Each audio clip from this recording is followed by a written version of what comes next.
Shine in our hearts, O Master who loves all humanity, the pure light of your divine knowledge, and open the eyes of our minds that we may understand the announcing of your gospel. Set in us awe of your blessed commandments, so that trampling all carnal desires, we may begin to live according to the Spirit, both willing and doing everything for your good pleasure. For you are the light of our souls and bodies, Christ God, and we render glory to you and to your eternal Father, and to your all-holy, good, and life-giving Spirit, now and always and forever and ever. We have all heard the phrase that survival is the first law of the jungle. We've all heard people say that out there where we live, not here in church, but out there where we live, it's a jungle. We must survive first, and then we can do other things. Survival is the first law of nature. We also have heard the words of Jesus. The one who tries to save his life in this world will lose it. But the one who loses his life in this world for my sake and for the sake of the gospel will save it. And so we are confronted with contradictions between what the world tells us, what philosophy tells us, and what Jesus tells us. And we seldom think of it, and we seldom consider it. But there is an essential contradiction between what common sense as well as sophisticated philosophy tells us. Survival is the first law of the jungle. Survival is the first law of nature, and what Jesus tells us. In fact, Jesus even goes so far as to say, just seek first the kingdom of God and its righteousness, and all else will be taken care of. He says nothing about survival. But it's a jungle out there, we say. There are people killing and maiming and hurting and gossiping and stealing and everything, huh? And in that jungle, Jesus' teachings are impractical. We'll be a doormat. People will walk all over us. We'll be hurt. I would ask you a question, which I think more Christians than we here should answer. Why would Jesus teach a teaching that he did not mean people to employ? Why would Jesus teach something that he did not mean for people to use? It makes no sense.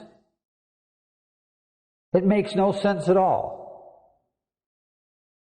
Why teach that people should do things if you do not expect that they will do them? If you do not think they should do them? Jesus taught to ordinary people, people like us.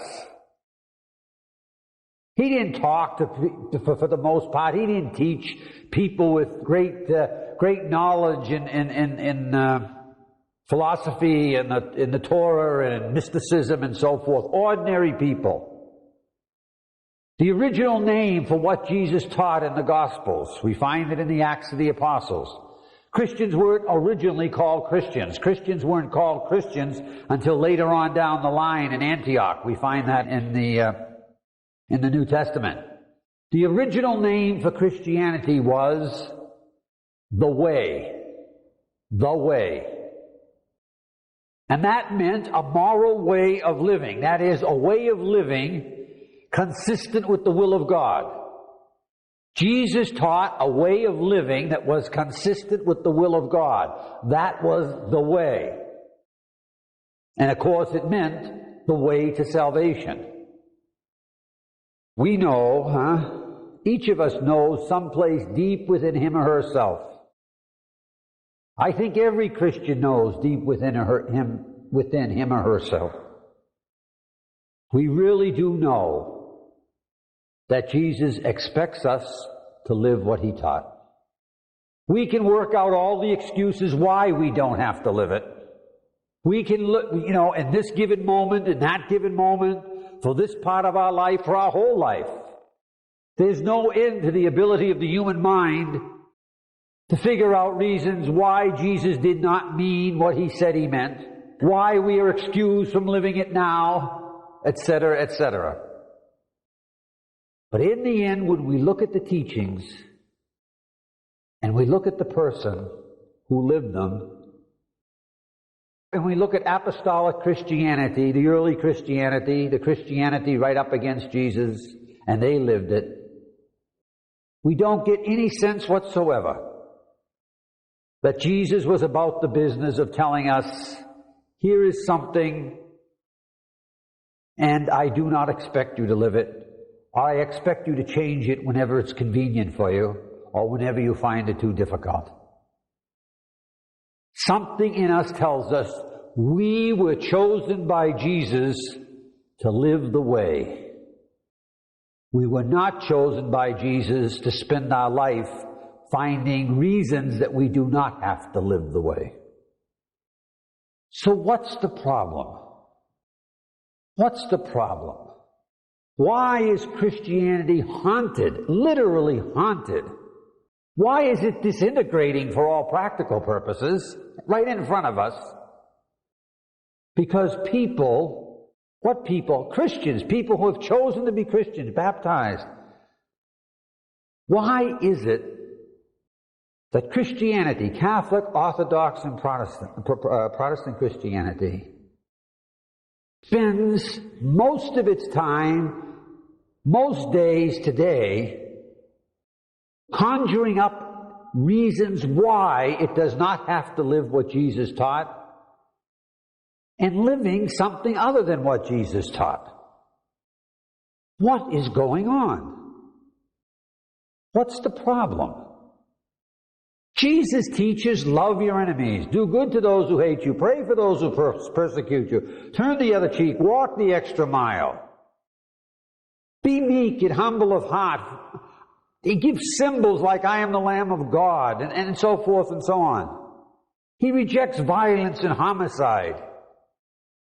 And yet Christians will find an excuse, moment after moment after moment, of why they do not have to live what Jesus says they should live now. What I'd like to do in this conference is, I'd like to suggest to you what is the major reason that Christians continually rationalize their way out of living what Jesus asked them to live. The major reason for the last 1700 years that Christians have found excuses for not doing what Jesus has asked them to do. But before we begin, I just want to make a point. Since Christianity has started down the road, which is another way, not the way of Jesus, has started down the road of justifying itself in making excuses as to why Christians do not have to live what Jesus taught 1700 years ago, why they could compromise Jesus' teachings. Since they have begun to walk down the road that they have created by rationalizing exceptions after exception after exception to what Jesus taught, no single group of people in the last 1700 years since Christianity has started this process, no single sociologically identifiable group of people has slaughtered more people in war than Christians. We, who were founded by the Prince of Peace, who rejected homicide and violence and enmity, in the last 1700 years, we have been the great killers on the face of the earth. Since we began the process of oh so cleverly explaining to ourselves why Jesus didn't mean what he said he meant. And the consequences have been disastrous for the church and God knows how many poor souls. So what's the reason for all this? That's what I'd like to examine here at this conference. What is the central impediment that drives people to modify the teachings of God? What is it that drives people to say, I know what you're saying, but God, you're impractical. You don't know what you're talking about. I've got to make an amendment to what you've said, or I've got to change it.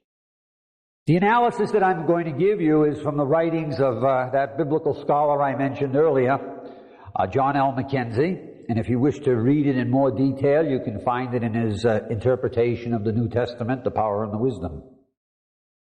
And it begins like this. John Mackenzie says that there is an abyss between rational ethics and Christian ethics. An ethic is just the right and wrong. It's the right way to do things, huh? And Mackenzie says there is an abyss between rational ethics, the ethics of reason, what we consider right and wrong by human reason, and what the gospel tells us. He makes the point that the primary value, the primary operational value in rational ethics, the ethics of reason, the primary operational value in the ethics of reason is survival. Survival. Survival justifies anything. Why?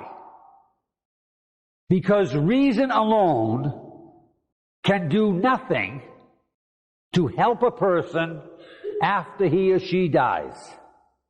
Therefore, if there is to be participation in the good, the true, the beautiful, etc., you must physically survive. And therefore, what is required is, whatever it is that would interfere with survival is justified by reason that it can be done away with. Therefore, survival is the primary value in the ethics of reason. If it's personal ethics, it's personal survival. If it's social ethics, it's social survival. The way he says you can see this is that there are other values, secondary and tertiary values, that the ethics that come from reason alone have. For example, it would be a value, reason might tell you it's a value you shouldn't kill, and that you shouldn't steal, and that you shouldn't commit arson. But think about it. If survival is threatened, all of a sudden, if survival is threatened, you can kill. You can steal. You can commit arson. What's done in war? What's done in war? Arson, killing, robbery, and it's all justified. When survival is threatened, what would otherwise be vice becomes virtue. We give medals out for people who do things that if survival is not threatened, we would lock them up for. The key, though, all that I'm talking about is this. In the ethics of reason, survival is the primary operational value. Nothing, absolutely nothing, is more important than survival. We know it with governments, don't we? So, for example, all governments have these black ops operations like the CIA and the KGB. They work behind the scenes. No one knows what they do. They get funded in clandestine ways, and they carry on all kinds of terrible things that governments carry on without anyone knowing it. But every once in a while, one of the terrible things they do that's illegal, immoral, utterly wrong, somehow comes to the surface and people see it. And it's on the front page of the paper, you know? That the government spy agency or secret agency, the Mossad or the KGB or the CIA or whatever these groups are, has gone out and poisoned someone or assassinated or given $13 million to have a Lindy murdered or something like that. And somehow it rises to the surface. And it's seen. And everyone is in a hubbub for a few days. And then the president or the prime minister comes out, and what do they say? They say, "I'd like to discuss this, but this is a national security matter." Case closed. And everyone says, "Oh yeah, it's a national security matter." Meaning what? He says what's at stake is the survival of the nation, and therefore we can do anything. And everyone says, "Oh yeah, what's at stake is the survival of the nation, and therefore we can do, this is necessary." In the realm of reason, where reason works in terms of right or wrong, survival is the primary value. If it's, as I say, if it's personal ethics, it's personal survival. If it's social ethics, it's social survival. Now, Mackenzie says, on the Christian side, the primary operational value of the gospel life is Christ-like love. This is the primary value. Christ-like love. He goes so far to say, what is not an act of Christ-like love is morally worthless in the universe. What is not an act of Christ-like love is morally worthless. And lest you think that's an exaggeration, he is doing nothing but paraphrasing St. Paul's great hymn on love in 1 Corinthians 13. If I have all the eloquence of men and women or of angels, but speak without love, I'm nothing but a gong booming or a cymbal clashing. If I have faith to move mountains, but am without love, it will do me no good whatsoever. If I give away all that I have, piece by piece to the poor, and even if I let them take my body to burn, but am without love, I am nothing at all. See, St. Paul picks those categories: magnificent religious oratory, faith, social service, giving away all that I have, piece by piece to the poor, social service in the extreme, and even martyrdom. Let them take my body to burn. He picks those categories because if anything could save without love, those things could save without love. And he says, no, they do not. Faith, martyrdom, social service, religious oratory do not save without love. So back to the Mackenzie quote. Christ-like love is the primary value in Christian ethics. In fact, he says, an act that is not an act of Christ-like love is morally worthless in the universe.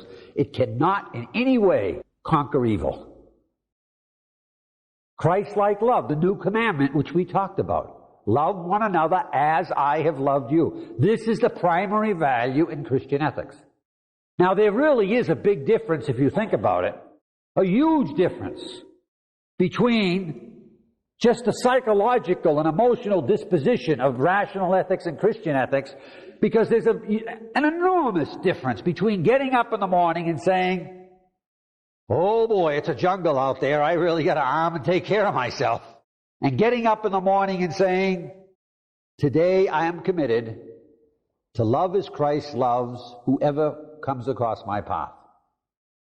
Those are two different psychological dispositions opposite each other.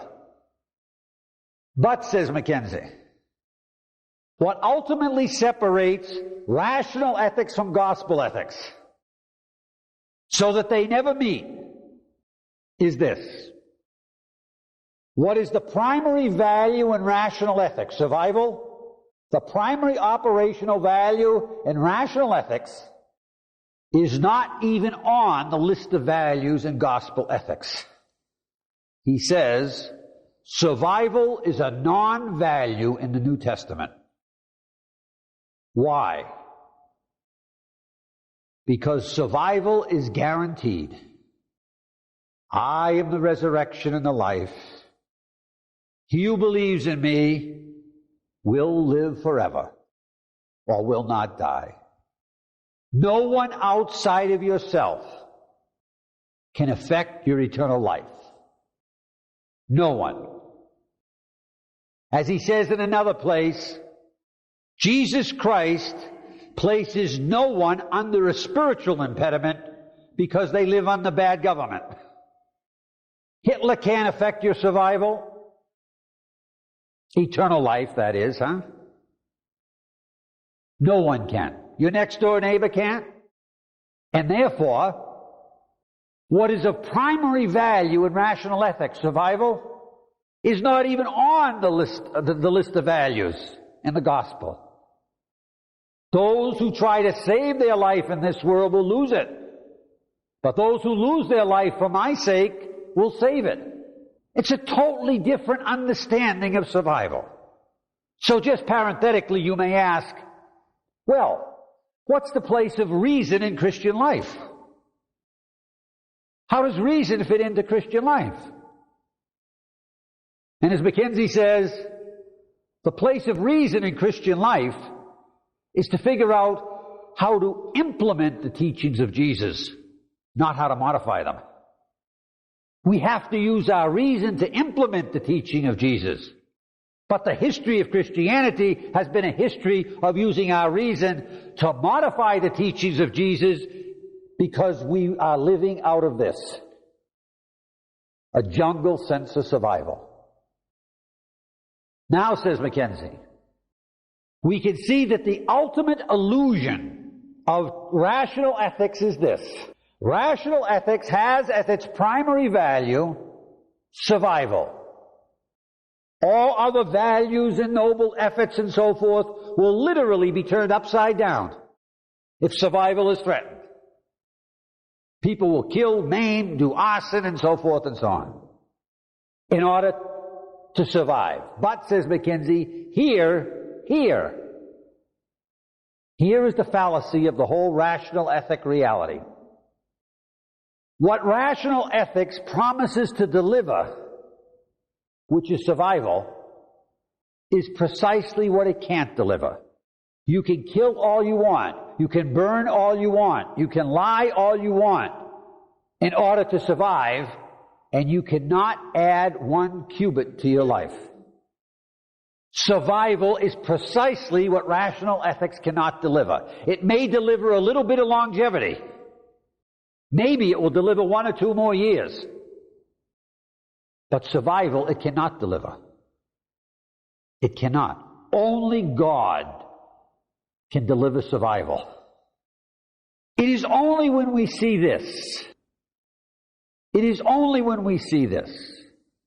And by the way, just to be very, very clear, the spiritual reality, not just the spiritual, but also the psychological reality that actually emanates from this reality is this. Survival is actually a motivation out of fear. And we know in the gospel that fear does not save, love saves. In fact, we know from the gospel that the ultimate spiritual battle is between fear and love. Where love is perfect, fear is driven out. And so, until we see that Christians are continually abandoning, changing, compromising the teachings of Jesus in order to try to survive, the very thing Jesus says that can't happen, because he says if you try to save your life, you're going to lose it. But if you lose your life for the gospel, you're going to save it. When we see this, it is only when we see this, that survival is guaranteed. I am the resurrection and the life. He who believes in me will live forever. It is only when we see the difference between a system of right and wrong based on reason and right and wrong based on the teachings of Jesus that this sentence in the gospel makes any sense at all. Love your enemies. Love your enemies. Who is the enemy? The enemy is someone, watch this, the enemy by definition is someone who threatens the survival of some self-interest. The enemy can be the person that gossips about me. because they threaten the survival of my good name that I want to survive, huh? The enemy can be the fellow at work who may take my job, huh? The enemy can be people from another part of the world who are undoing our economic system or who are going to conquer us or whatever the case may be. But the enemy is always one who threatens the survival of some self-interest. Therefore, now follow this, therefore, it is not possible to say in rational ethics, love your enemy. It makes no sense whatsoever to say that. You can't say it. Why? Because rational ethics is based on survival, which is based on that you have to stop whatever it is that's threatening survival. You do not love those realities that are threatening your survival. You prepare against them. If necessary, you kill them. You get them out of your way. Love your enemies only makes sense on the one set of conditions. And that is, as Mackenzie says, Jesus' teaching of love your enemy does not mean you put someone out there and you love him or her and name them your enemy. That is, you put an enemy out there. Love your enemies means there is no reason to make anyone an enemy if you're a Christian. Because no one can affect your survival. No one outside yourself. There is no reason to consider any human being an enemy. Mind you, people can affect your good name. They can take that from you. People can take your money from you. People can take your life from you. But no one, absolutely no one, can affect all that you need for eternal survival, happiness, and life. No one. And therefore, no one need be an enemy. Let me tell you something about love your enemies. Love your enemies in the New Testament is the single sentence in the New Testament that all schools of biblical theology and scholarship can agree is the very words of Jesus. Love your enemies is the very sentence that Jesus spoke. It is not something that the community put in his mouth. It is his own words. To quote Martin Buber again, the great Jewish theologian of this century, Jesus' teaching of love your enemies is rooted in the Old Testament and in Hebrew Scriptures, but it infinitely transcends Hebrew Scriptures. Jesus teaches love your first thing. Secondly, every time love your enemies occurs in the New Testament, it always occurs in the plural, never in the singular. That means there are no enemies excluded. There are no enemies you shouldn't love. You can say, well, I love the Russians, but I don't love my next door neighbor. That one I don't love. That enemy, no. Anyone, regardless of where they are, that would normally be considered an enemy cannot be an enemy to the Christian.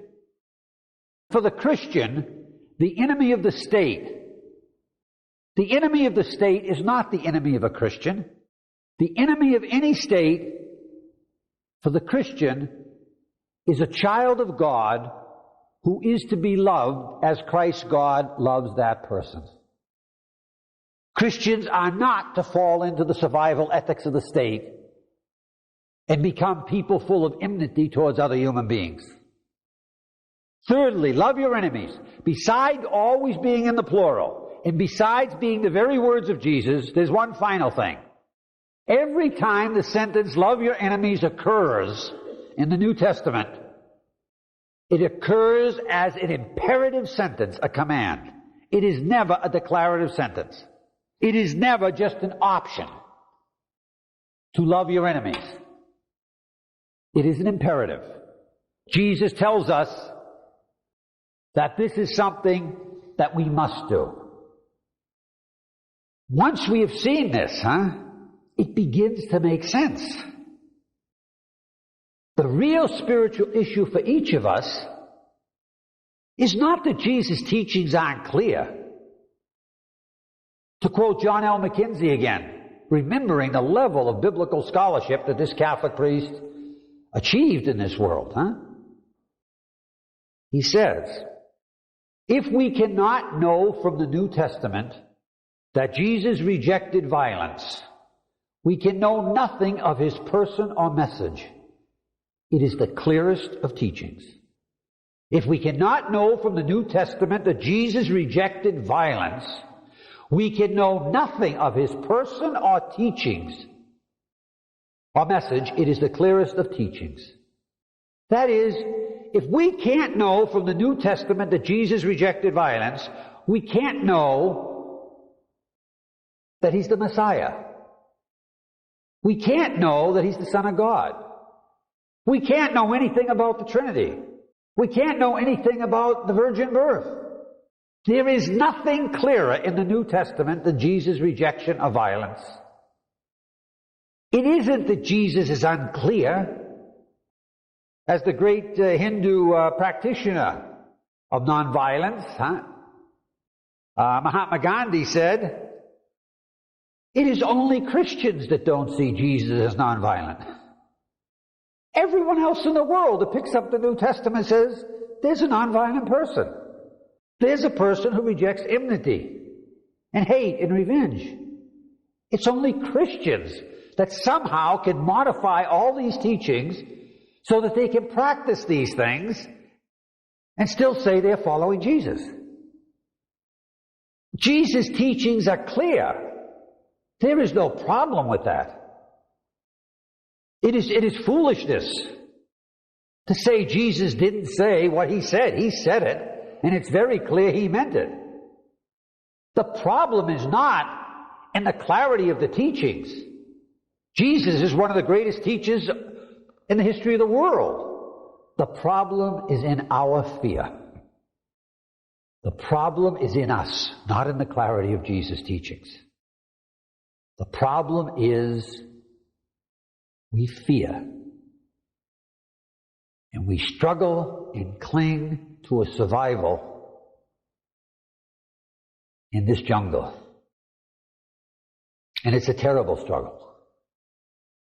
There's a book, if any of you would ever want to read it, that takes this whole business of the human capacity of daily, the average person's capacity daily, to be motivated and to use his or her life up almost exclusively in struggling for just raw physical survival.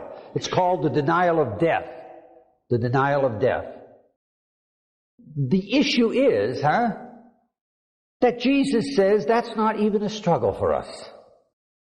Jesus says, if I can paraphrase Him, I have risen. Don't worry about survival. Get on with loving. That's all. It's a very simple message. In fact, get on with loving those that are difficult to love too. I'll take care of all the rest. It's kind of like Teresa of Avila. Do you remember Teresa of Avila? And she was having a terrible time, with the nuns and with the convent and with all kinds of other things going on. Everything was falling apart, And she was worried about how she was going to keep this going, how she was going to keep that going. And then there was sickness and other things, And Jesus appeared to her. And then there's that famous sentence, And she started complaining to Him about this and that not working and this falling apart over here and that falling apart over there. And Jesus said to her, you take care of my business and I'll take care of your business. You just go on in love. I'll take care of the survival part of it. What I want to survive will survive. Don't you worry about it. Which is the same thing as seek first the kingdom of God and His righteousness, and everything else will be taken care of. That's what it is. John L. McKenzie, the biblical scholar that I mentioned earlier here, Many years ago he was on a television show. And it was one of those talk shows back in one of the early ones, back in the late 50s. And he was on it, and he was on it with a lawyer from Northwestern University and a political scientist from the University of Chicago and a theologian from DePaul, I think it was, or Loyola. And the question of the day for that particular hour talk show, the question was something long ago. You probably remember it. The question was, suppose someone builds a bomb shelter for an atomic bomb, and they build a bomb shelter in their backyard, they spend their money and so forth, and then the sirens ring and there's a nuclear attack coming. And the man goes down to his bomb shelter, and the bomb shelter can hold one person indefinitely, but it cannot hold two. So the man is now in his bomb shelter, he's got his television on, waiting for World War III to come, and all of a sudden a neighbor comes and knocks at the bomb shelter door. And he's terrified, and he wants to get in. And so the moral question was to all these people, does he have to let him in or not let him in? Should he let him in or not let him in, etc., see? So John L. McKenzie was a very loquacious person, would talk on almost anything. But about 3/4 of the show went by, and he hadn't said a word on the subject. And of course everyone else was talking about, well, you know how the thing went. It was all survival ethics, rational ethics. It went, well, the man who built the shelter, he spent his money to build it. He deserves to be in it, you know. And another party would say, yeah, but suppose the guy that built the shelter and is in it is an alcoholic, and the guy knocking at the door is a doctor, and he could help people after the nuclear attack, you know. Then what? Well, then the other party would say, yeah, he might be an alcoholic, but he knew enough to build a bomb shelter, and so forth. That sort of business. And so on it went. So McKenzie hadn't talked for about 3/4 of the show. And what takes place is finally the narrator says, Father McKenzie, you've been here on our show before. What you had to say was quite interesting and quite good, but you haven't said anything. And we're almost through the show. You haven't addressed the problem at all. Why not? And McKenzie said, I haven't addressed the problem because for the Christian there's no problem. And the narrator said, what do you mean there's no problem? There's a guy in the bomb shelter, a guy outside, the door's locked, the atomic bomb, nuclear weapons are coming. They're going to be dead in 5 minutes. Should he let him in or not let him in? And McKenzie said, he says, for a Christian, there's no problem here. He says, Christians are told to love their neighbor by Jesus, even if their neighbor's an enemy. But love your neighbor in the New Testament does not mean that kind of philosophical love where people sit back and say, oh, I love humanity. It's not that at all. Love your neighbor in the New Testament, he says, means you love the person you come across moment to moment to moment like Christ loves. It's that simple. It's not a generalized, abstract, philosophical notion. It's a concrete, moment to moment. Whoever you come across, that's who you're supposed to love, according to the New Testament. If we assume the man in the shelter is a Christian, he said, the man outside the shelter is terrified. He's in anguish. He's banging at the door wanting to get in. He's in desperate need. And the Christian inside knows how to help him and give him peace. So the Christian inside simply opens the door, lets him in, and goes out himself. There's no problem, he said. And of course the narrator immediately said, yeah, but if the Christian goes outside and lets the other guy in, the atomic bomb is coming in 5 minutes, he's going to be killed. McKenzie says, so what? He's loved his neighbor, he's going to go to heaven. And then there was that dead television silence, you know.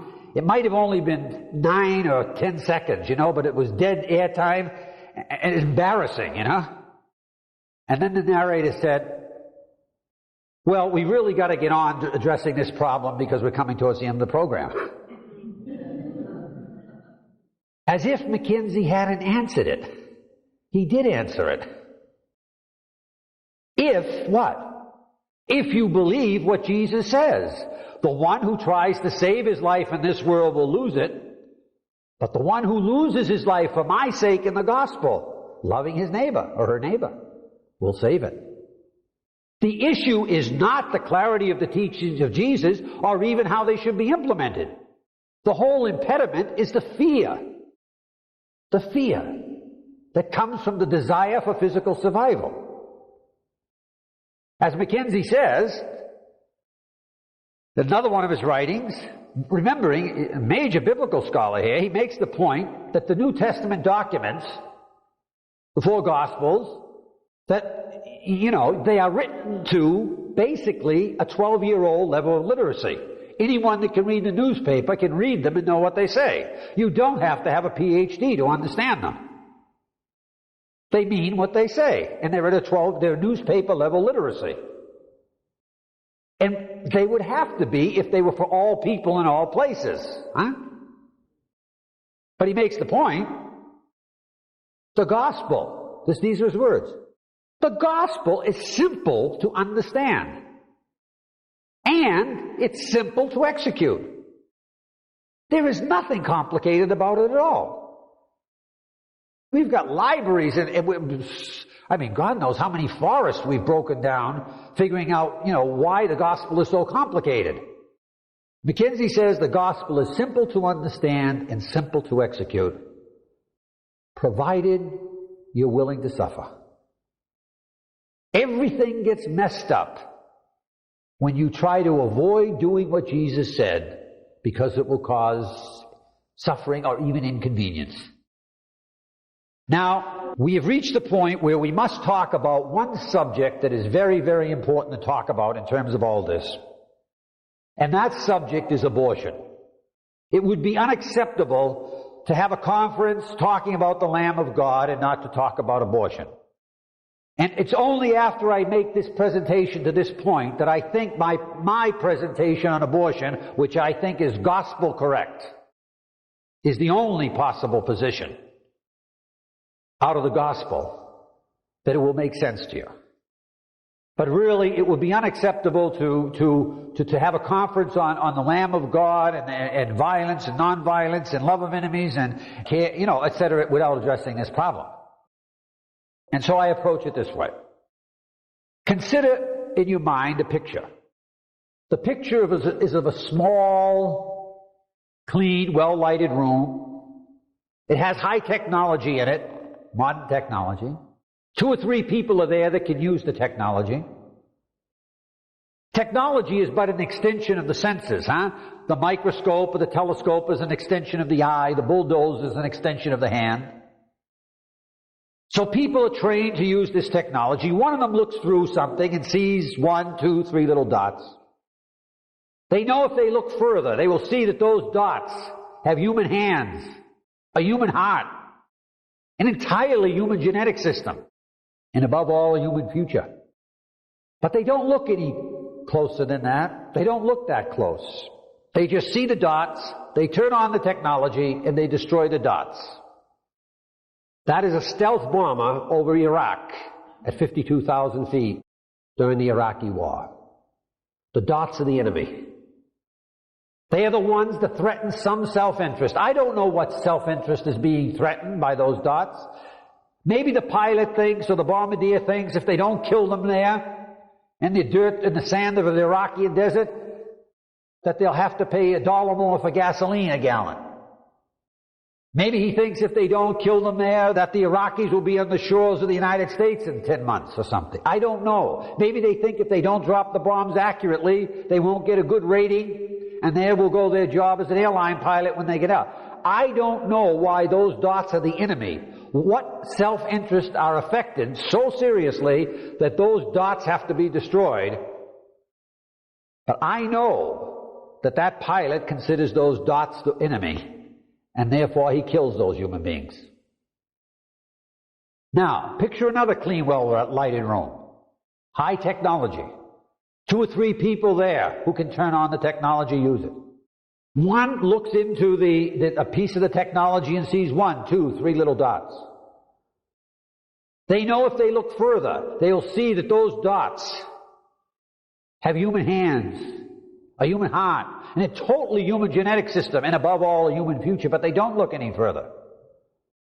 They turn on the technology and they destroy the dots. And that's an abortion clinic. The child in utero has become the enemy to the mother and father. I don't know why the child has become an enemy to the mother and father. The mother may feel if she has the child outside of marriage that it will be a scandal and she'll be embarrassed or she'll lose standing in the community. They may feel that they can't afford another child in their bank account, or they won't have the money to do it. It may be that if the girl feels that she's pregnant and she goes through with the pregnancy, she'll lose her scholarship at school. I don't know. But that child threatens some self-interest. And because that child threatens some self-interest, it has to be destroyed. It's the enemy. Now here's what I'm saying to you. Listen very carefully. It is not Jesus' teachings. It is not the teaching of Jesus. It is the teaching of simply rational ethics philosophy to say you cannot kill in utero, but you can kill people post utero. Jesus does not teach that you must love your enemies in utero, but you can kill them post utero. Jesus' teaching is you must love your enemies in utero and post utero. It is a philosophical teaching that says you have to love your enemies. You cannot kill in utero, but you can selectively kill post utero. That is philosophy. That is not the teaching of Jesus. And here's where the problem comes in. Jesus' teachings are love all your enemies and reject all killing. But that is not the position of most of the people who are against abortion. And therefore, they are not credible. That is, if they are teaching, if they are saying they are teaching what Jesus is teaching, they are not. Because Jesus rejects all homicide, in utero and post utero. All killing of enemies, in utero and post utero. It is the rational ethical system that says you can kill some and you can't kill others. And then it's only whose ox is being gored. And so, those people who are for abortion say what? They say, fine, you say that we can't kill the child in utero when there's a difficult pregnancy that would cause tremendous damage to life, at least we perceive it would, but you can go out and you can kill for church property. There's an entire 1700-year-old history of the churches, Catholic, Orthodox, and Protestant, justifying the destruction of people in order to protect property rights, church or state. So when you've got a problem, you can kill, but when we get a problem, we can't kill. And it becomes unbelievable. The witness is weak. That's what I'm saying. Because the witness is not teaching what Jesus taught. Can you imagine the power of the witness of the church against abortion? If what had taken place for the last 1700 years is that the church had been saying 100% no killing of human beings, just as Jesus said. No enmity. It would be a powerful witness. But now it's the witness of saying you can't kill in utero, but you can kill post utero, and people just come back and say, why should you make the decision for me where I can kill? I'll make my own decision where I can kill. That's just your impression. That's not what Jesus taught. That's your particular view of reality. And so, I say to you this. The only gospel presentation in terms of abortion is total rejection of homicide across the board. In utero and post utero. Total rejection of killing the enemy, whether the enemy is in utero or whether the enemy is post utero. There is no other gospel presentation. After that, you are no longer teaching about the revelation of Jesus. You are making a decision by your own reason who can be killed and who can't be killed. I remember years ago on a talk show, a Baptist minister said to me when I made this presentation that the child in utero was innocent and therefore could never be killed. And that was the difference. And I said to him, where do you find Jesus saying that? And I said, even if what you're saying is true, the United States at this time, 1980s, the United States has every city in Russia, major city, targeted with nuclear weapons. How many abortions do you think would take place if one nuclear weapon hit in Moscow? And that would be intentionally killing the innocent. And he said, no, those would be Russian fetuses. I am telling you, the gospel presentation is no homicidal violence and enmity against anyone. If it's not that, it's rational ethics, just philosophical speculation out of the little human mind, and then it's a matter of whose ox is being gored and who has the political power to force their rights. Jesus tells us, trust the Father in difficult times and in common times. Love your enemy in utero and post utero. Trust that God will take care of you if you love in difficult situations.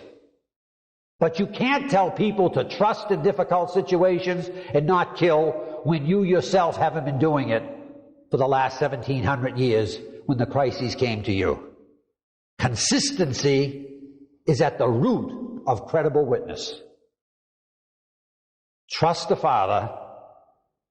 You take care of His business, He'll take care of your business, in utero, post utero.